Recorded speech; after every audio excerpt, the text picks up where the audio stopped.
IFRS 16 est la nouvelle norme comptable internationale sur les contrats de location dont l'objectif est d'instaurer un modèle comptable unique. IFRS 16 impacte peu les loueurs, mais principalement les locataires.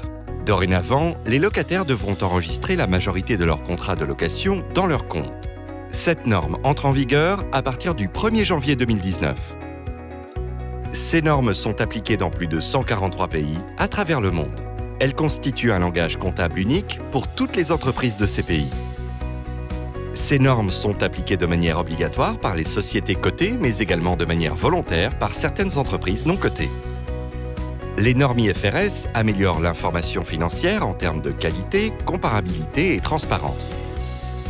Par exemple, une société A opérant en France et une société B opérant en Allemagne auront des résultats plus facilement comparables.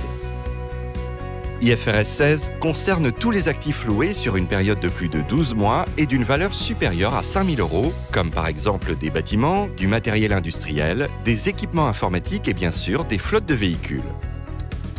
Pour tous ces biens loués sur une période donnée, les locataires devront comptabiliser au bilan un droit d'utilisation égal à la valeur actualisée des loyers pendant cette période et une dette financière. Dans le compte de résultat, le loyer sera remplacé par un amortissement du droit d'utilisation et par les intérêts relatifs à la dette financière. Pour calculer cet actif et ce passif, un grand nombre d'informations devront être collectées dans les contrats et analysées telles que le loyer, les services associés, la durée de location ou encore les options de restitution anticipée ou de prolongation. IFRS 16 a également des impacts sur les indicateurs clés et ratios financiers.